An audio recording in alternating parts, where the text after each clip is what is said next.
Ibihe vyiza abanywanyi bacu mukunda kandi mugakurikira amakuru dutambutsa kuri runo rubuga tubashikiriza amakuru abagezweho avugwa muri politike n'inkuru zivugwa mu mutekano n'andi makuru atandukanye abavugwa agenda aragarukwa ko irya nino yoba mu binyamakuru ivyavuzwe ku mbuga ngurukana bumenyi amakuru twavanye mu masoko yacu atandukanye n'ibindi vyinshi muba mukeneye kumenya kubibera mu gihugu c'u Burundi mu karere ka Afrika y'ubuseruko ndetse no mu bindi bisata bigiye bitandukanye vyerekeye ubuzima bw'abanyagihugu tuzanye amakuru nkuko twama tubikora tubashikiriza mwe mu makuru muba mwaranyegejwe. Hari inkuru twabahaye y'umusirikare yapfuye ni intwazangabo y'u Burundi yaguye muri Congo. Ni inkuru yababaje cane abantu bo mu mihingo itandukanye y'isi kuko ni inkuru gushika no munsi imaze kurabwa n'abantu barenga 50,000. Iyo nkuru ikaba ari iy'intwazangabo yababaje abantu benshi cane, inkuru ya Lieutenant Patience Gapara yapfuye aguye mu ngwano ziriko zirahuza abagwanyi ba M23 ndetse n'ingabo za Congo. Ariko umukuru w'igihugu c'u Burundi Ndayishimiye Varisito nawe akaba yararungitseyo abasirikare b'u Burundi abatari bake rero bakaba bamaze kugwa muri iyo migwano. Inyuma yaho Perezida Tshisekedi wa Congo agendeye Perezida w'u Burundi n'urugendo rwari rudasanzwe mu Burundi. Urwo rugendo narwo rukaba rwoba rwarabaye inkwezi y'ivyago vyose biriko birashikira abasirikare b'u Burundi. Urugendo ruherutse rwa Perezida Tshisekedi rwatanguye no kugira ingaruka ku gisirikare c'u Burundi.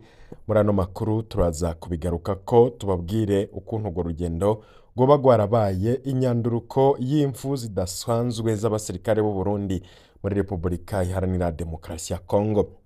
Muri ano makuru kandi tubazaniye amwe mu mazina y'abasirikare tumaze kumenya ko bahitanywe n'intambara iri muri Nord Kivu muri Repubulika Iharanira Intwaro Rusange ya Congo.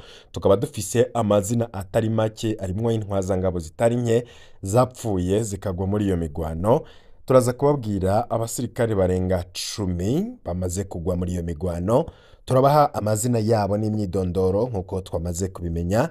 Muraza kugenda mwumva vyinshi cane ndetse tuze no kugaruka ku bintu vyoba biriko birabera muri iyo migwano. Abarundi benshi batariko baramenya, imiryango myinshi iri mu marira, imiryango myinshi iri mu gahinda, imiryango myinshi irashavuye cane kubera ino ntambara yo muri Congo. Ni mu gihe abarwanyi ba M23 bafashe gisagara ca Masisi, mu nyuma FARDC iracigarurira. FARDC nabo bafatanije no kuvuga Wazalendo, FDLR ndetse na FDNB, bamwe mu basirikare b'u Burundi bariko barafasha FARDC. Ariko nanone inyuma yaho FARDC yigarurira ico gisagara mu minota mike cane M23 yaciye yigarurira nanone ico gisagara ca Masisi. Ivyo rero bikaba biriko biraba mu gihe intambara zibandanya kwimonogoza.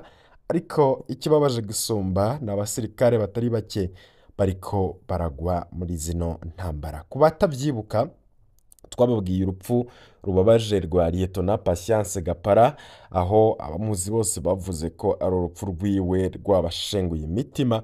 Iyo Lieutenant Patience Gapara akaba ari yavutse 1991. Tukaba twari twabibukije ko ava ku mutumba wa Munanira muri komine Busoro ni mu ntara ya Mwaro. Akaba yari yagize umutima wo gukunda igihugu akiri umwana muto cane. Bamwe mu bagenzi be bakaba bavuga ko atagize ngo abumvishe ko boja mu gisirikare. Kuva ico gihe akaba yabonwa nk'intwari kandi kubwiwe akaba yabona ko ariyo nzira yonyene yo gufasha igihugu ku ntambwe ikomeye. Akaba rero yari yarinjiye mu ishure kaminuza ya gisirikare ISCAM muri promotion ya 46. Kuba tarakurikiye iyo nkuru uburyo bw'idonido murashobora kuja musi y'ino nkuru turiko turabashikiriza mugakurikira iyo nkuru ya Patience Gapara. Urupfu rwababaje abantu benshi, siwe wenyene nuko ariwe. Ibintu vy'abasirikare bariko barapfira muri Congo vyatanguye kuvugwa cane kubera hari umwe mu basirikare b'intwari gose kandi umwe mu bantu bababaje cane abarundi n'amakungu nyuma y'urupfu rwiwe. Ariko siwe wenyene kuko tugiye nyene kubabwira n'andi mazina arenga 10 y'abamaze kugwa muri iyo migwano, ndetse n'inyuma y'urugendo rudasanzwe rwa perezida wa RDC Felix Antoine Tshisekedi Tshilombo mu Burundi. Ni urugendo ruherutse rwa perezida Tshisekedi rwatanguye kugira ingaruka ku gisirikare cy'u Burundi, rwabaye ku igenekerezo rya 22 z'ukwezi kwa 12 mwaka 2024 nibwo perezida wa Repubulika Iharanira Intwaro Rusange ya Congo Felix Tshisekedi Tshilombo yagize urugendo rutangaje cyane mu Burundi. N'urugendo rutarenze ikibuga c'indege ca Bujumbura, aho be na perezida Ndayishimiye bagiriye umubonano w'amasaha hafi 2. Urwo ruzinduko rukaba rwarabaye mu Kinywabu, kuko mu nkuru twabahaye ijanye n'urwo rugendo twababwiye ko twamenye ko perezida Tshisekedi yari yaje gusaba ko abasoda b'u Burundi basubira kugwana inyuma y'amezi menshi batagwana. Yongera asaba Evariste Ndayishimiye kongereza abasoda b'u Burundi muri Repubulika Iharanira Intwaro Rusange ya Congo DRC. Ayo makuru akaba avuga kandi ko Felix Tshisekedi yaje azaniye Evariste Ndayishimiye amavarisi y'amahera, no kuvuga amafaranga menshi yazaniye perezida w'u Burundi kugira arungike abasirikare muri Congo baje kumufasha urugamba. Barimwo na M23, ni umuhari ugwanya ubutegetsi bwa Congo kubera ko bagiriza Congo ko iriko irakora ihonyabwoko ry'abanyamurenge ndetse n'abandi banyarwanda bo mu bwoko bw'abatutsi bari muri Repubulika Iharanira Demokarasi ya Congo. Ivyo rero akaba ari ibintu bidasanzwe.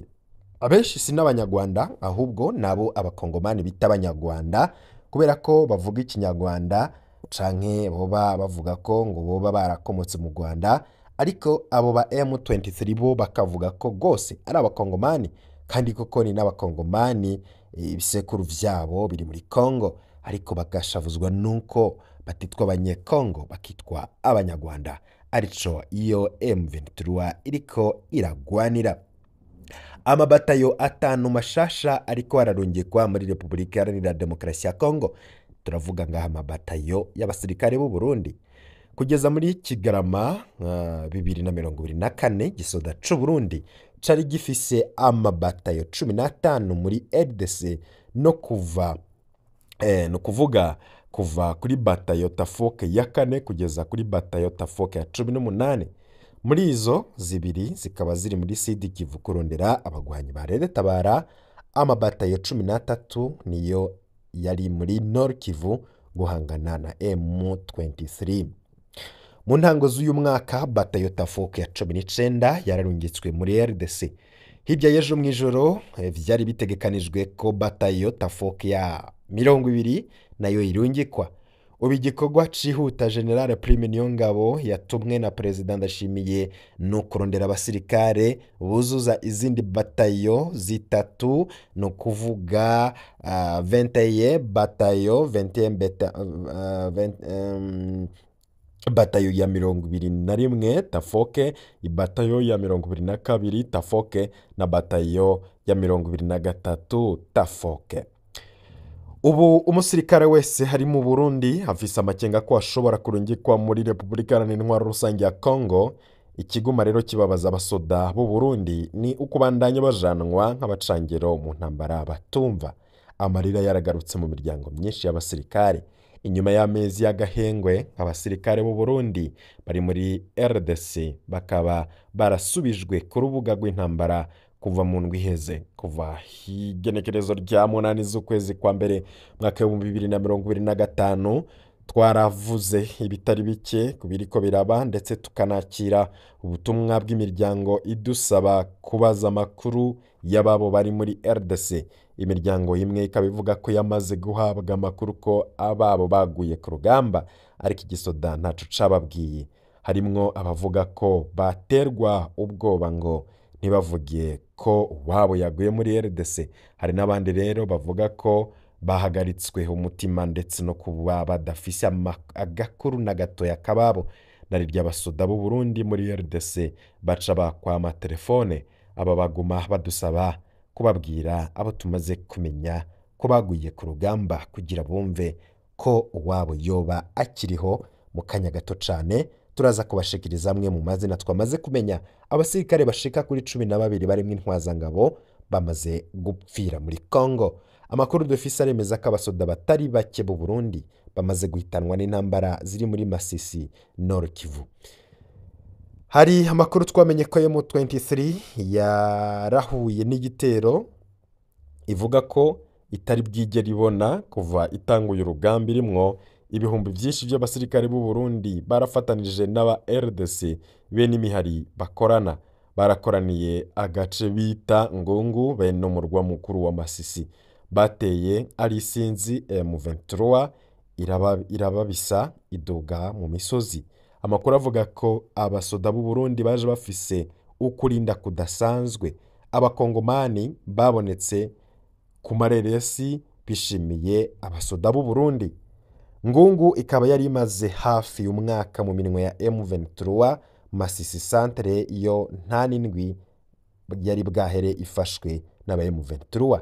Ibintu vyaraje guhinduka mu nyuma ndetse birakomera cane, intambara zirakomera, aho rero hari igisirikare ca RDC cyemeje ko M23 yaraye yisubije Masisi centre mu gitero gikomeye nayo yakoze mu ijoro rero ryaheze. Hagati imbuga nyinshi zegereye M23 zaratangaje ko na Ngungu yarayisubiye mu minwe ya M23.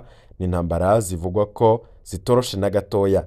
Muri ico gihe abasirikare bahapfira bene abakomereka baca basubira kongerekana. Mu nkuru rero tugira tubashikirize, tugira tubahe amwe mu mazina y'abasirikare b'u Burundi tumaze kumenya baguye muri iyo ntambara. Ibi ni ibintu rero biriko biratera ikibazo gikomeye, ariko hakibazwa ibi bintu vyoba byaragize ingaruka ku basoda b'u Burundi boba bari muri gihugu ca Somalia, mu gihugu ca Somalia. Ni nyuma yaho igenekerezo rya 22 z'ukwezi kwa 12 mwaka 2024 Felix Tshisekedi yaje Bujumbura asaba izindi ngabo zija kugwana muri RDC. Igenekerezo rya 23 z'ukwezi kwa 12 2024 umushikiranganje w'ukwivuna abansi w'u Burundi yandikiye mugenzi we wa Somalia amumenyesha igitigiri c'abasoda u Burundi butegerezwa kuronka kugira bwemere kuja mu ngabo rishasha ziharanira amahoro muri Somalia. Igenekerezo rya 26 z'ukwezi kwa 12 2024 umushikiranganje w'ukwivuna abansi wa Somalia yandikiye mugenzi we w'u Burundi ko kubera u Burundi bwasavye ibidashoboka bukuwe ku rutonde rw'ibihugu bizotanga ingabo zizobandanya guhagararira amahoro muri Somalia. Inyuma y'imyaka 17 magari bumaze muri Somalia, biboneka ko uyu mwaka Burundi bushobora kwirukanwa muri ico gihugu nk'uko bimaze gutangazwa n'ibimenyesha makuru vyinshi. Hari benshi rero bibaza ko abategetsi b'u Burundi boba basavye ibidashobora kwemerwa kugira haboneke abasoda benshi bo kurungikira Perezida Tshisekedi wa RDC nawe rero abandanye kuriha amamiliyoni y'amadolari kwa Ndayishimiye. Iyi ni inkuru ijanye n'ikurwa ry'u Burundi mu ngabo nshasha zizokorera muri Somalia, yo tuzoyigarukako. Kugeza mu mpera ya Kigarama 2024 u Burundi bwari bufise abasirikare barenga 10,000 muri RDC mu mabatayo 15. Ubu amabatayo 17 niyo ariyo vuba cane zizoba ari batayo 20. N'intumbero abategetsi bafise ikaba iyo gushikana abasirikari 20,000 bagwana muri RDC. Ivi byose bisigura ko amarira n'agahinda mu miryango y'abarundi agiye kubandanya yongerekana mu ntambara itari y'abarundi, nk'uko amarira ari yose mu miryango y'abantu basirikare bakurikira. Bamwe mu basirikare tumaze kumenya ko bahitanywe n'intambara iri muri Nord Kivu muri Repubulika Iharanira Demokarasi ya Congo. Lieutenant Patience Gapara twababwiye mu nkuru twababwiye ku munsi w'ejo, ndetse n'inkuru duhejeje kubabwira, avuka ku mutumba wa Munanira muri komine Bisoro ni mu ntara ya Mwaro. Ajuda shefu Kome Kwizera avuka ku mutumba wa Ntamba ni muri komine Musigati ho mu ntara ya Bubanza. Serija Eric Sabiyumva, hari abandi bamwita Sengiyumva, akaba avuka ku mutumba wa Munanira muri komine Bisoro mu ntara ya Mwaro. Umusirikare Jean Dodier Bizimana avuka ku mutumba wa Bigombo komine Gitobe mu ntara ya Kirundo. Deuxième classe Jean Claude Nzoyisaba, hari abamwita Shimirimana, avuka ku mutumba wa Nyarugera muri komine Bururi mu ntara ya Bururi. Deuxième classe Jean Felix Niyonshuti, avuka ku mutumba wa Rweza ni muri komine Gisozi mu ntara ya Mwaro. Deuxième classe de Juste Nimubona, avuka ku mutumba wa Rukanda komine Bururi mu ntara ya Bururi.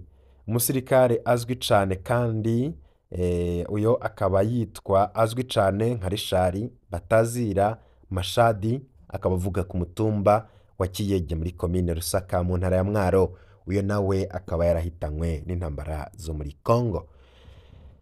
Deuxième classe Richard Irakoze, numwe mu bandi basirikare b'u Burundi bahoneye muri Congo, akaba avuka ku mutumba wa Gihinga ni muri komine Kayokwe mu ntara ya Mwaro. Hari deuxième classe Cedric Rukundo Rwimana, akaba avuka muri zone Mubira komine Bitezi ni mu ntara ya Ruyigi. Hari kandi ugira 11 ari we deuxième classe Fiston Muheto, akaba avuka muri komine Vugizo mu ntara ya Makamba.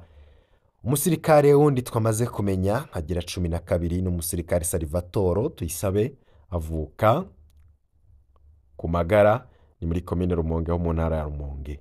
Abo ni bamwe mu basirikare twamaze kumenya mwitondoro baguye mu basirikare, nubwo bivugwa ko hari abantu benshi baguye muri iyo migwano. Benshi muri bano impfu zabo zabaye mu ntambara zo hagati yo ku munsi w'Imana uheze igenekerezo rya 5 z'ukwezi kwa mbere umwaka wa 2025 no kuwa kabiri. Ni nyuma rero habaye intambara zikomeye cyane, amazina y'abaziguyemwo menshi ntaranamenyekana. Ni benshi batwandikira basaba ko twofasha kugira abarwa muri izi ntambara baze baramenyekana. Imiryango myinshi y'abasirikare barungitswe kugwanya M23 ntifise amakuru y'ababo. Abagize ico bamenya rero boza baradufasha kuronka ayo makuru, kumbure agashikira imiryango yabo. Imiryango myinshi yabuze ivuga ko mu gisoda ataco bariko barababwira, benshi banabaza nimba igisirikare kizobafasha gusezera irya nyuma ababo. Ni inkuru zibabaje cyane mu miryango. Turahojeje kandi imiryango y'aba bahisi, Imana ibahe inguvu zo kwihangana muri bino bihe bitoroshe bariko baracamwo. Ngivyo bimwe mu biba bivugwa kandi biba bidasazwe, benshi bibaza bizoherera hehe. Amarira ni menshi, ariko benshi bavuga ko abasirikare b'u Burundi bariko gose baragurishwa, kandi ubwo rudandaza rukaba ruriko rurakogwa n'abategetsi bakomeye mu gihugu c'u Burundi. Kwisonga hari Perezida Ndashimiye n'umukuru w'ibiro vy'igisirikare General Prime Niyongabo, kuko ari bo bonyene babazwa ibiriko biraba ku basirikare b'u Burundi bari muri Congo bari kugwana intambara batazi. Banywanyi bacu mwese ndabashimiye cane kubana natwe muri ano makuru, kandi bipfuriza kororanirwa mu vyanyu no mu banyu, ari nako duhoza imiryango y'abariko baraburira babo muri ino migwano, yoba ku ruhande rw'abasirikare b'u Burundi, ku ruhande rw'abasirikare ba Congo, ku ruhande rw'abasirikare ba M23, kuboro abantu bose bariko baraburira, abasirikare bose bariko baraburira ubuzima muri ino ngwano. Ni ingwano isiga imibabaro mu miryango itandukanye, ariko nanone abenshi bakaba bariko barayigwamwo cane cane ku ruhande rw'u Burundi, bariko bararungikwa mu migwano, mu gihe abategetsi bo bariko barironyera amadolari bariko barashira mu mifuko yabo.